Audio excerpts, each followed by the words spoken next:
Pozdravljeni, danes bomo odšli v Vietnam, država, ki je zelo poznana po lepih plažah, čudoviti pokrajini, ogromnih plantažah riža in o vojni, ki je mimogrede trajala 20 let. Spopad se je zgodil med severnim Vietnamom, ki je imel komunistični sistem, in med južnim Vietnamom, ki ga je podpiral Zahod. Toda kaj sploh je Vietnam? Vietnam je država, ki leži v jugovzhodni Aziji. Leta 1887 ga je Francija vzela kot svojo kolonijo, ki pa je bila pod francoskim nadzorom vse do leta 1940.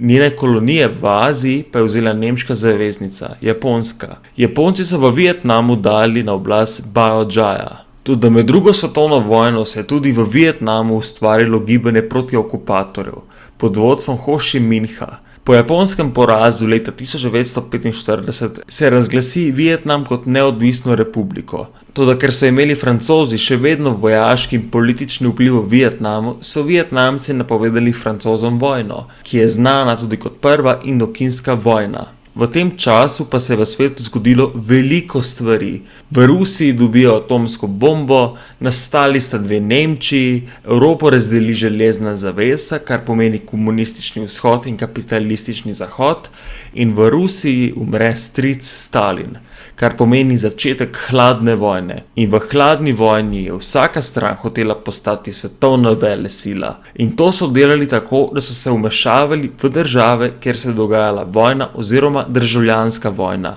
kar pa se mimogrede dogaja še danes. In prav to se je zgodilo v Vietnamu.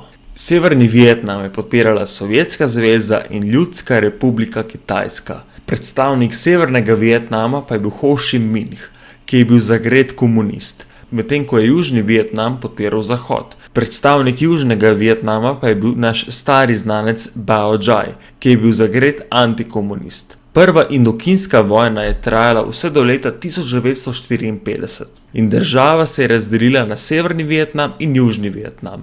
Podobno kot Koreja, na severu, kjer vlada zelo pošten komunizem, in na jugu, kjer vlada zelo poštena demokracija. Toda le leto kasneje, leta 1955, se je začela druga indokinska vojna, nam na zahodu bolj poznana kot vietnamska vojna.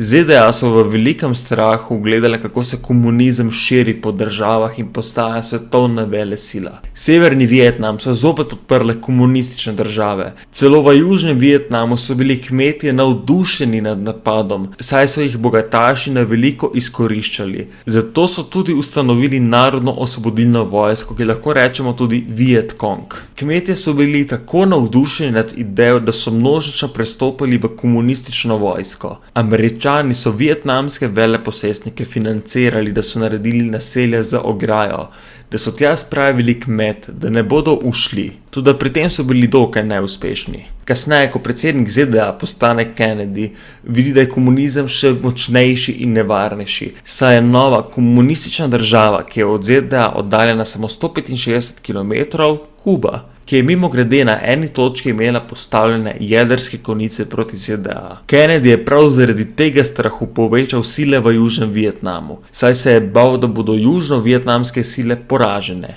Mimogrede, sile južnega Vietnama, ki so imele izurjeno vojsko in ameriško tehniko, se niso znali boriti proti kmetom, ki so delali gverilske napade. Poleg tega pa jih je ves čas napadlo še severni Vietnam. To se je nadaljevalo vse do leta 1963, ko se je zgodil atentat na Kennedyja. Nasledil ga je Johnson, ki pa je čez 2 leti, 8. marca, poslal v Vietnam prve ameriške vojake, ki pa se bodo tam morali bojevati naslednjih 20 let. Američani so se s seboj v Vietnam prinesli res ogromno tehnike, tankov, letal, helikopterjev in seveda napalm. Ker pa so vietnamske sile zelo dobro izkoristile vietnamske gozdove in zeleno površino, kjer so se skrivali pred Američani in jih napadali iz zasede. Poleg tega pa so naredili ogromne podzemne predore in jame, kjer so se skrivali in živeli. Prav zaradi teh predorov so bili južni Vietkongovci tako uspešni. Seveda so Američani na veliko uporabljali helikopterje in napalm. To je snov, ki je zelo lepljiva in unetljiva.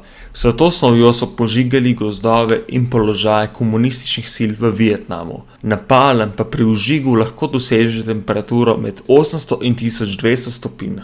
Medtem pa so Vietnamci ustvarili ogromne pasti za ameriške vojake. Med vietnamsko vojno se v ZDA zgodijo razni protesti in demonstracije proti ameriški vladi zaradi vojne v Vietnamu. Predvsem zaradi tega, ker je umrlo veliko mladih ameriških vojakov in ker so Američani uporabljali na civilisti napalmske bombe. V vietnamski vojni je umrlo več kot 58.000 ameriških vojakov in okoli 2 milijona Vietnamcev. Američani se kasneje leta 1975 umaknejo domov, ker so dojeli, da so izgubili vojno. Vietnamska vojna se bo zagotovo zavedno vtisnila v spomin Američanov. Svetovna velesila ni mogla zmagati proti majhni državi kmetov.